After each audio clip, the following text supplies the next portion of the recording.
Bruno Showers. I'm the Senior Policy Analyst here with Arkansas Advocates for Children and Families. I do our tax budget and economic security issues. Tommy's going to be presenting today. Tommy, do you want to introduce yourself before I get started? Sure. My name is Tamiko Townley. I go by Tommy. I work with the Arkansas Hunger Relief Alliance as an advocate and am looking forward to sharing some of the issues that we are working on and need help with. Thank you for having me. Thanks for being here. So I'll get us started off today by talking about renters' rights in Arkansas. We'll be recording this event today, so if you have any questions or want to watch later, can't stay for the whole thing, that'll be available. And you all should have gotten an email from Rebecca this morning that has the information we'll be going over, so you can follow along there. If you get lost or whatever. To start off with, Arkansas is the worst state to be a renter. That's because we have the fewest rights for renters in the country. We're the only state that lacks what's known as an implied warranty of habitability, which essentially is what it says it is. It ensures that every rental unit is habitable. Different states define that differently, but some of the basic stuff is it has to be like free from pests and mold, running water, working heat and air. So really basic necessities of life. And Arkansas does not require that rental units meet those criteria currently. That's a big issue because if a place isn't habitable for a renter, but it's not the landlord's responsibility to fix that situation, that means that if you need to leave, the renter is responsible for breaking the lease. They're not going to get their deposit back. That's really difficult to move when you don't have that money available. So you're stuck in a place that you can't survive in, but you also don't have the money to move into a better livable place. This has a lot of bad impacts on kids. 40% of households with children in Arkansas, give or take a couple percentage points, are renters. And there's well-researched relationship between poor housing quality and like bad health outcomes, bad education outcomes for kids. So like I said, we're the only state that lacks this implied warranty of habitability. So it seems a pretty easy ask, although we've been trying for several years to get one and have been frustrated at every turn. Compounding this issue is that we're also the only state that has we use the criminal code to evict tenants. In every other state, it's simply a civil issue. It's like a breach of contract, right? You're not in danger of being imprisoned because you can't pay rent or because you refuse to pay rent because you're not in a habitable, unit. In Arkansas, you can be. They can landlords are allowed to call the police to evict you within like 10 days of non-payment, and you have very little recourse as a renter to dispute that. I'm not a lawyer. I don't remember the specifics, but it's difficult, and you need some money to even like get to court in the first place. So this is like criminalizing poverty. Some circuit courts in Arkansas won't even enforce this because they consider it unconstitutional. The issue with that is that some still will. So there's a couple of courts where this is a really big issue in the state. Pulaski County, for example, we don't use this code here, but in other places it's still in effect. So those are the two big changes that we are kind of looking for. Part of the implied warrant. Ooh.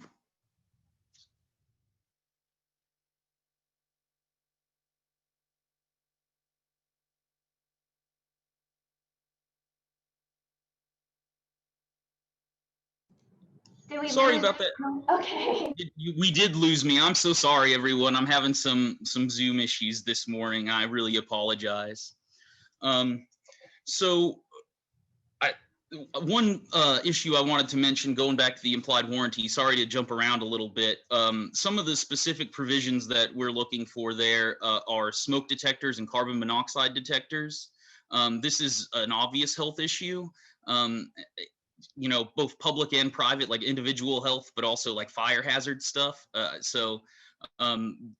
We have some support from the firefighters on this because they consider it like an occupational hazard for them for rental units not to require those things. So obviously there's a lot of things that go into a habitable home, and safety issues like that are one of them.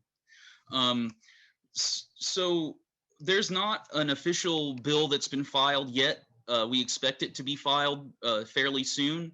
But right now, I think we're just trying to raise awareness about this issue because so many people in Arkansas don't realize how bad things are here.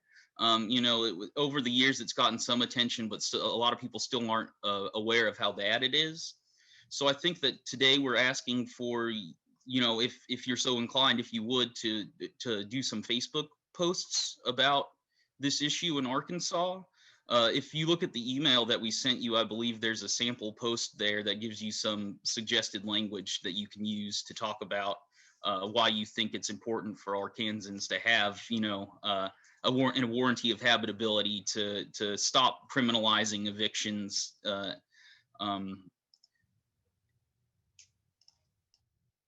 Sorry, having some more internet issues.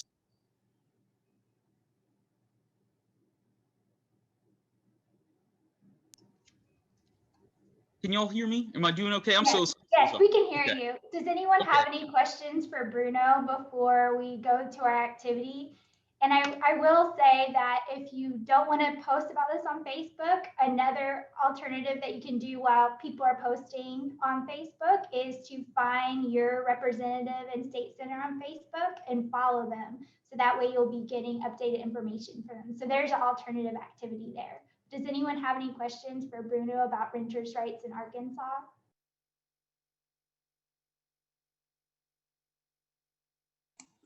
This is Gary Wheeler.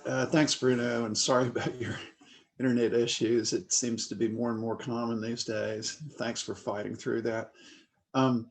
It's alluded to in the paper that Rebecca submitted to us that there are some bills that are potentially being filed on this point.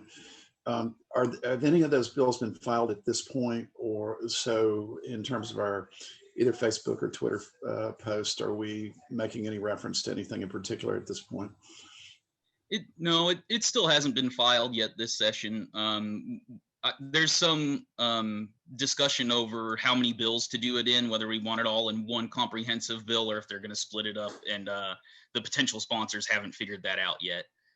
So we're just trying to raise awareness at this point of the issue before we have a specific piece of legislation.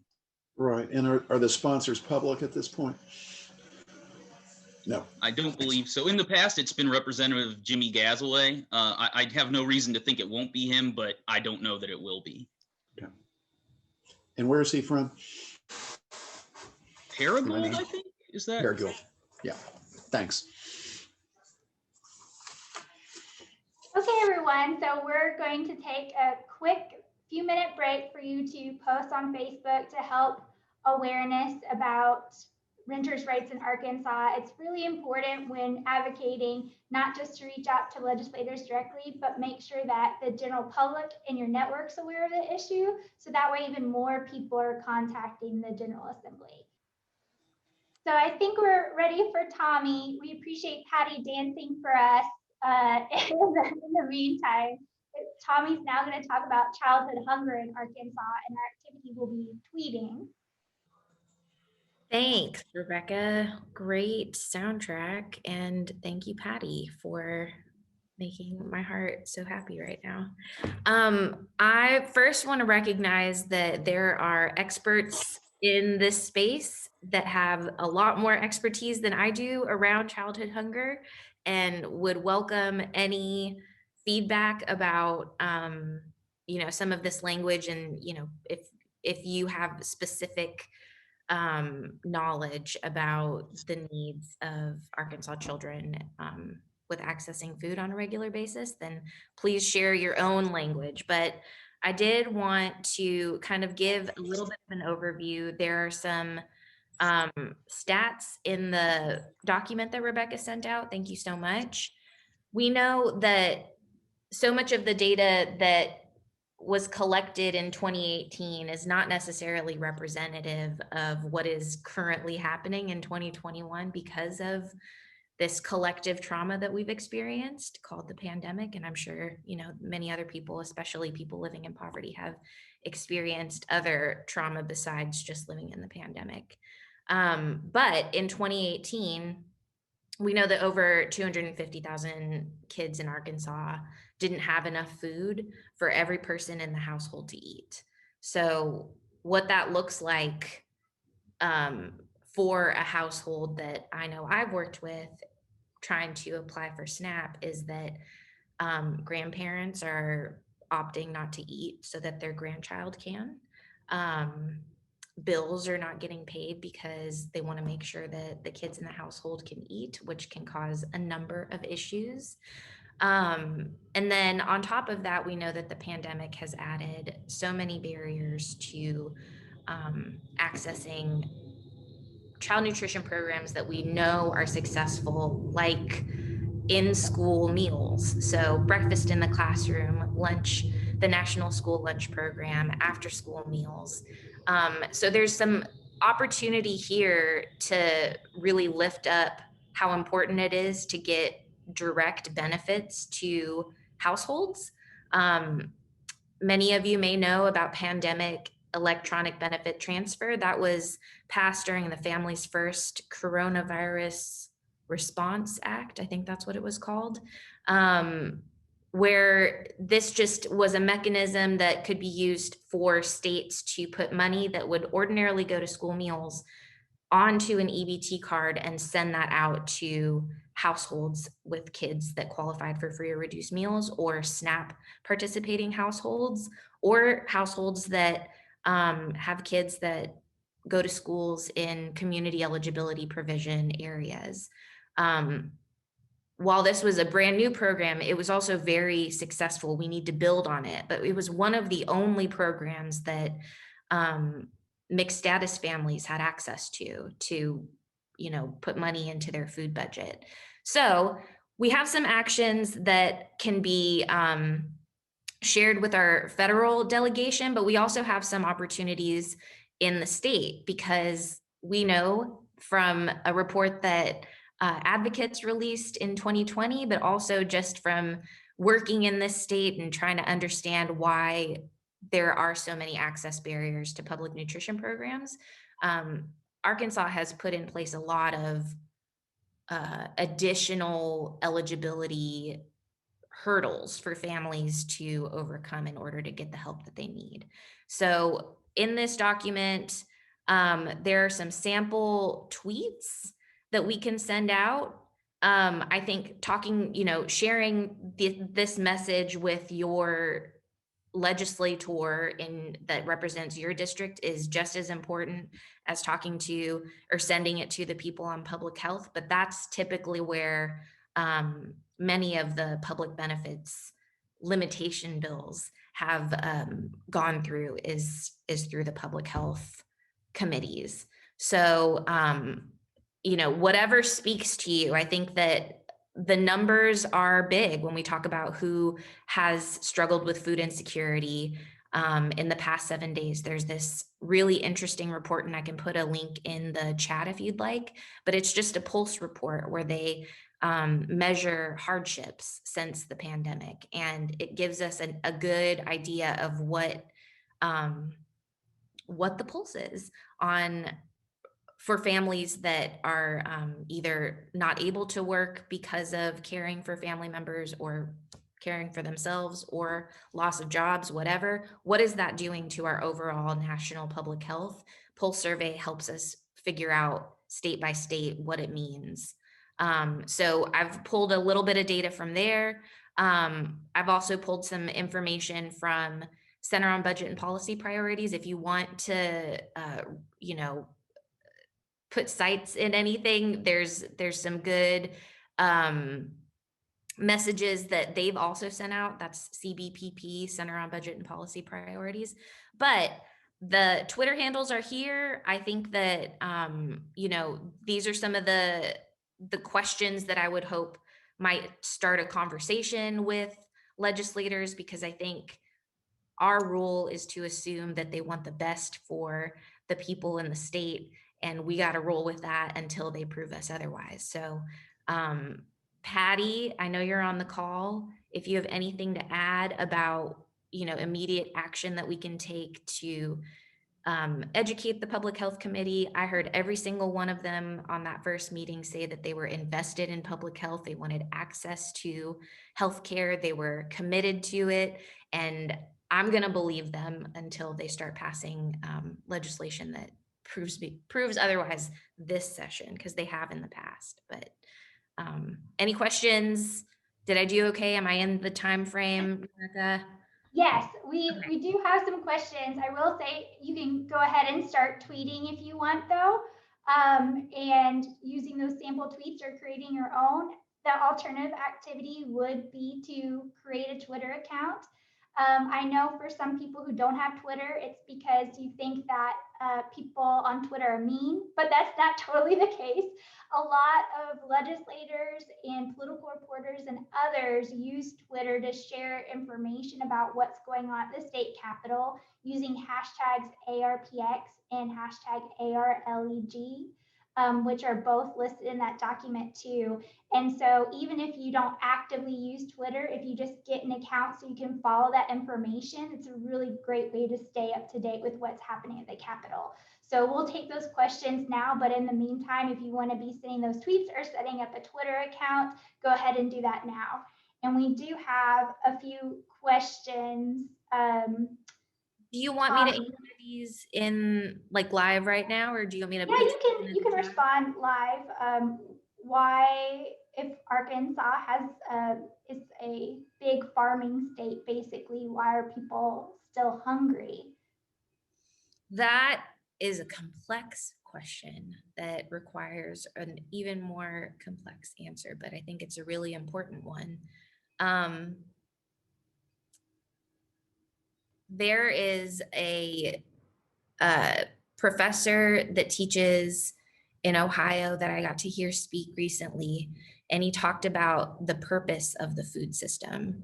And when we think about the purpose of the current food system, I think we can all agree that it is not set up so that every single person has access to high quality meals that nourish their bodies.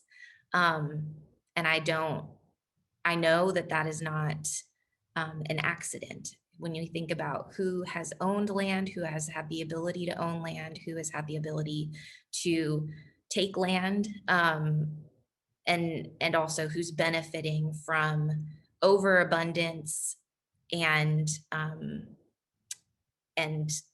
inequity, we know that our large ag community is really who the system feels like it's built for. So we shouldn't have people that are hungry, and we have the resources we need to address this issue in a really comprehensive way. It's going to require a lot of reform in the current system. So SNAP is one of the ways that we can get at least dollars in the hands of people. But as far as the entire food system is concerned, we've got a lot of work to do with our large ag companies, with our large corporate companies that benefit from, underpaying employees. And I think that there's a long list of why people are hungry, and I'm not going to be able to get to all of it, but I would be happy to point you in the direction of some of the researchers and professors that spend their entire lives working on this issue. But it is a system built to benefit white supremacy, and that is never going to be equitable.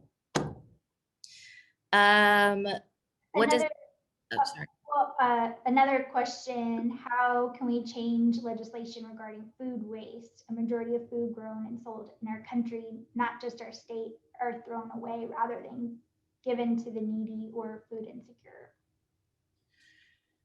Right. Food waste is a huge issue, and it's something that the Alliance doesn't spend a ton of time on. I know that we work with food rescue organizations and let them take the lead, like Potluck, Again, this is a systemic issue. So when we have companies that overproduce and are not able to sell their products in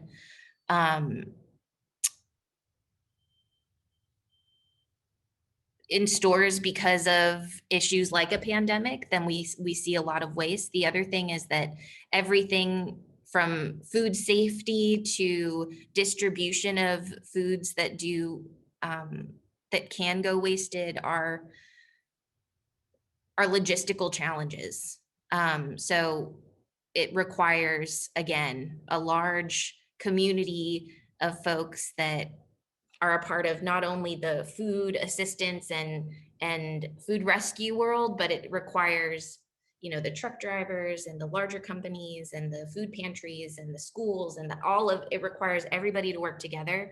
And we just don't have a centralized system to make that happen in Arkansas at this moment. Doesn't mean it's impossible. I know lots of people are working on it, but it is tricky, and I think it needs to be a national thing. I There's think we have time for one more question. You might want to respond to some of them in the chat while Bruno's speaking in a second. For Gary's question, Tommy will be talking more about that at the end of the meeting. Who's wondering, can you talk more about eliminating savings penalties?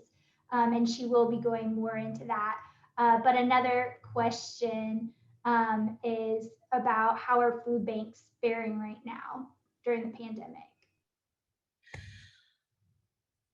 Well, I think we've heard mixed reviews from our food banks. It depends, food banking is, for folks that are not directly embedded in the world of food banking, really it's a giant warehouse to house the food that they are either donated or that is purchased to distribute to food pantries. So they're not direct service providers all the time.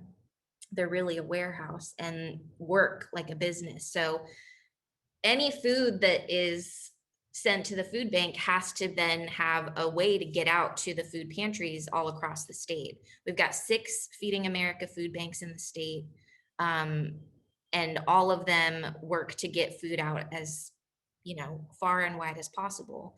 But the pandemic has put a lot of pressure on our highest, number of volunteers with food pantries are people over the age of 65. They are at a high risk of, getting sick. We also know that a lot of our nutrition staff at schools fall into that same category. They might be in a second career as a lunch lady or a lunch person, and so the volunteer pool has dwindled, which makes it really hard for some of that food to get out to people that need it. The other challenge is that there was an abundance of food that was given to food banks because of disruption in the food system because of the pandemic, and they didn't always have the means to distribute that food because it is expensive to transport that food and store it and get it out to the food pantries that need it. So I would say that they're faring well because there's been a lot of media attention around those really crazy long lines that are wrapping around the food bank 3 times because people are in need of food, but the on the ground staff and the people who can get that food out to the hardest to reach areas is pretty limited. So we're seeing that logistics is an issue. Thanks, Tommy. I hope everyone had a chance to either tweet or set up a Twitter account. I promise it's a great way to keep up with what's going on at the Capitol. Tommy will answer some of those other questions you had in the chat. Sorry you couldn't get to all of them. But now Bruno will be talking about tax relief for low-income working families. Thank you, Tommy, and thank you everyone for your questions. Okay, I feel a little snubbed. No one asked me any questions. I'm just joking. Someone did ask you a question, but I'll get back to it after the end of this. Yeah. Okay, I feel a little better. Okay, so tax relief for working Arkansas families. To preface this, I don't think taxes are bad. It's good to pay taxes. The issue with Arkansas's tax system is that it's what we call regressive, which means that people who make less pay more as a share of their income than people who make more. And in fact, this got worse after the major tax changes from last session. You may have heard a lot of people touting tax cuts, but if you make less than $175,000 a year, your taxes probably went up. That's because we raised the gas tax and diesel tax a little bit, which gets passed on to consumers. And we also started requiring online sellers to remit sales taxes. Some people will tell you that that's not a new tax. It's certainly a lot more money coming out of poorer people's pockets than it was before. There's some argument over whether or not it's legally new because you owed it before, but they weren't collecting it. In either case, from my perspective, if more money's coming out of people's pockets, that's a new tax. So I'm looking at the numbers, and 95% of taxpayers in Arkansas saw a tax increase after 2019. That's pretty insane to me. And in fact, the bottom 20% of taxpayers pay almost 12% of their income in state and local taxes. And that number is more like 6% for the top 1%. So one of the best ways to address this, one of the most efficient ways to address this issue, and the legislation that we're supporting this session is SB 10, the Working Families Taxpayer Credit. It's a state version of the federal Earned Income Tax Credit, or EITC. Essentially, it's a tax credit for low to moderate income working families. At very low levels of income, it phases up, like for every every additional dollar you make in income, you get an additional dollar in the credit. Then it kind of tops off and phases back out at higher levels of income. Some of the reasons we like this system is that it really helps children with families. The biggest beneficiaries are working families that have kids. Taxpayers that don't have children can get the EITC, but it's a smaller amount for them and phases out more quickly. The other thing is that it's well targeted. Other forms of tax cuts, if you cut the tax rate, it's more lossy way of doing it because it's based on taxable income, whereas the earned income tax credit is based on earned income. Without getting too into the weeds, that means that it's harder to use tax accounting tricks to lower your tax burden. With the EITC, the IRS is pretty stringent about who can claim it, and they watch it pretty well. So it's good bang for the buck. It's well researched to have good outcomes for kids' health. We recently did a health impact assessment of a potential state earned income tax credit here.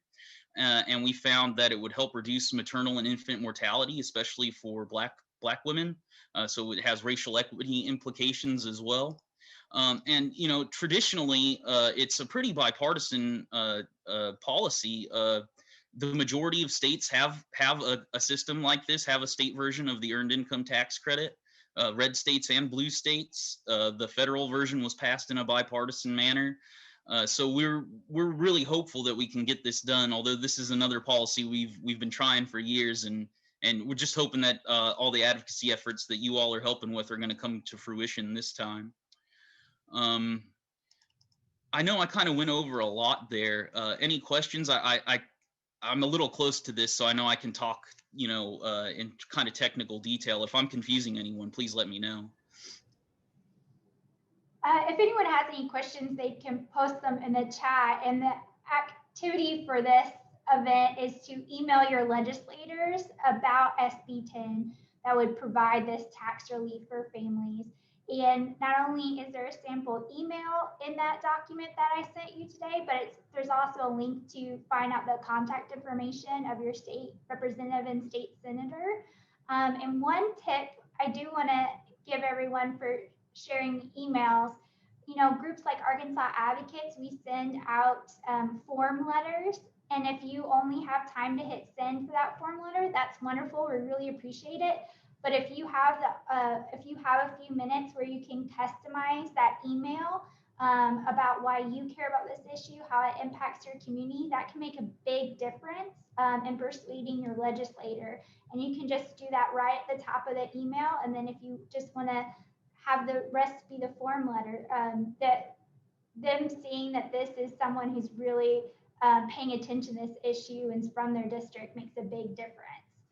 So if you want to do that, why we answer a question from previously, someone was wanting an update on the eviction moratorium when we were talking about renters.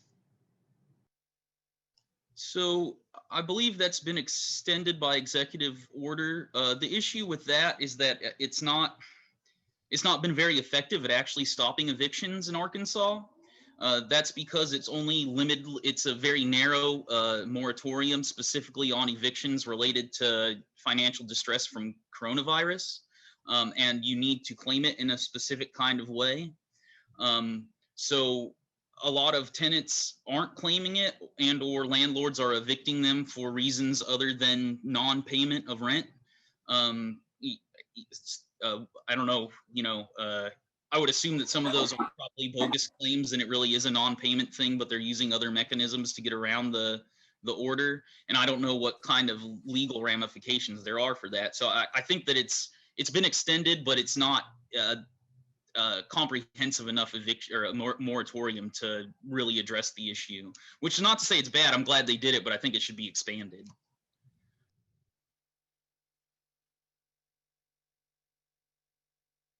I don't see any questions right now, so we will take a quick music break. So again, the activity is to email your legislators. If you don't want to email them about this issue, though we hope you do, you might just write out some thoughts about something you do want to contact your legislator about during the session.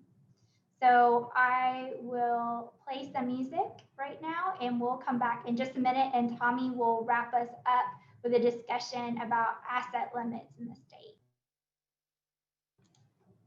So I hope everyone had a chance to reach out to your legislators, or at least one, or write down your thoughts to get ready to contact your legislator about some issue you're passionate about. I can't emphasize enough that the laws that are passed reflect the people who show up. And if we don't show up as advocates for kids, the laws are going to reflect that. So if there's an issue that you're passionate about that impacts the kids of our state, always reach out to your legislators to make sure that they know about the issue and encourage them to vote how you want them to vote. So if you didn't have a chance to finish, you can come back after the event, but now we're going to have Tommy talk about asset limits in the state and give a couple other updates about hunger in Arkansas. Okay. I am fired up about these questions and responses, and I'm really excited to be in this group and talking to y'all. So SNAP is the Supplemental Nutrition Assistance Program. Many of you know this program. The purpose is for the program to be supplemental. What we know about many of the households that turn to SNAP when they are food insecure is that sometimes SNAP is their only food budget. Arkansas has chosen through legislative action to limit SNAP's ability to reach many families in need. So one of the barriers that was kind of, that we are trying to overcome as a collective effort. And if you're interested in being a part of this group, I will share contact information at the end. But right now, because of a bill passed in 2017 by Austin McCollum, the federal asset limits for SNAP, and assets for SNAP are, resources like cash on hand, income generating land that you're not currently living on. There's a long list of what qualifies as an asset for SNAP and for T, which is the Transitional Employment Assistance Program, which was formerly TANF, Temporary Aid to Needy Families. But we've whittled these programs down to be very hard to access. So with SNAP, You can only have, if I'm a household of one, I'm only allowed to have $2,250 in a savings account and still qualify for SNAP. If I'm in a household with members that are over 60 or somebody who has a disability, that means that I only get to save $3,500 and still qualify for the program. And at first, I think what we hear a lot of people say is that if you have that much money on hand, then what's your problem with affording food? We also know that many of the people that are subject to this asset limit that do turn to SNAP when they're in need are older adults that have savings to protect their family in case of a medical emergency or some sort of housing crisis, or a number of things that could go wrong that could cost upwards of $3,500. So in 2017, Austin McCollum passed a bill that said that Arkansas must follow federal guidelines around asset limits, which are nobody can qualify for SNAP if they have assets over 2250, or for older adults and people with disabilities 3500, unless legislative action occurred. So there would have to be some sort of overturning of that piece of legislation in order for the state to even have the option to opt into what they call broad-based categorical eligibility, which is the tool used to eliminate asset limits. So we are one of, I believe, 6 states that currently keeps asset limits in place. Right now, we see that as a huge savings penalty, because we know that savings was maybe the last resort for some families during this last year, that they turned to that savings to get them through some of the hardest months. And we want to encourage people to save. What eliminating asset limits does not do is open the floodgates for SNAP eligibility. There are still income requirements, there are still expense requirements, there are still limitations to eligibility that make sure and safeguard against people taking advantage of the system that have, bukus of money. So that is why this policy is important. And up until last month, or maybe this month, broad-based categorical eligibility at the federal level under a Trump administration executive order was going to be eliminated. So that was overturned, which now gives us the ability to opt into that. But it's kind of a multi-step process. So the reason that we're talking about this is that we want people to save. Right now, Southern Bancorp is taking the lead on eliminating asset limits at the state level. They're working with Austin McCollum to figure out, what was the purpose of that bill, any new opportunities to change your mind, since we have so many people that are living in poverty that maybe were not this time last year. And if you're interested in that, I will definitely connect you with Janie and we can be involved. But because of the makeup of the legislature, we are kind of taking a step back and letting the banking community do a lot of the communication and really push this as a way to encourage savings for Arkansans. Did you want me to talk more about just SNAP in general at the federal level? Sure. I know you had a couple updates you wanted to give, but Lindsay gave an example of an asset. She's a TIO worker, and she said that she's worked with a family of 4, and they have 2 acres of land, and that counts. That was they inherited, and that counts as a resource. Thank you so much for that example, because we see this often in especially more rural communities. And And it's really hard to prove that you can't earn any income off of this property that was then, that was just given to you in some instances. It's not making you any money. If anything, it's probably costing folks money. So I think that we can get folks to understand why this is a huge issue. But that example is perfect because we know that families need the help. And this, it seems just mean, really, to limit their access to that help when there's no way for them to make money off of this asset. So yeah, I really appreciate that example. And the only updates that I wanted to share quickly, I know we only have a very short amount of time.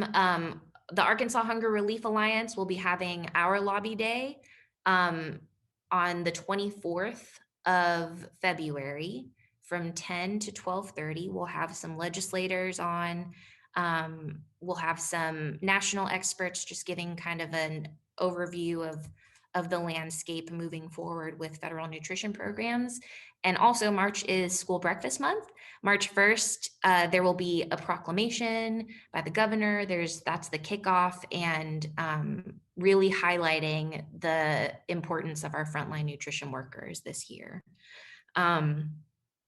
As far as food assistance is concerned, the USDA is now under a new administration. So we're hoping that some of the waivers that have allowed every kid to eat for free, or allowing a lot more kids to eat for free, will be extended.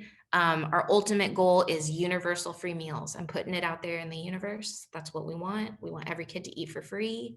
And if somebody has questions about that, I know that Patty would be happy to answer, and I am also happy to answer. Well, thank you so much, Tommy. I know you're going to put Janie's contact information in the chat for everyone. We appreciate you giving updates about what's happening around SNAP and Hunger in Arkansas, and Bruno for talking about what may sound like wonky, but really important issues impacting families in our state that have easy fixes that other states have adopted. So we appreciate everyone for participating today. We're going to end with a little inspiring music too. We have, if you want to stay to make sure you get that contact information that Tommy's putting in. We have 2 more events today. We have an early childhood event at 1 p.m. and then at, I think, 2:30, we're having our Facebook Live wrap-up event. So thank you all for participating this week, and talk to you soon.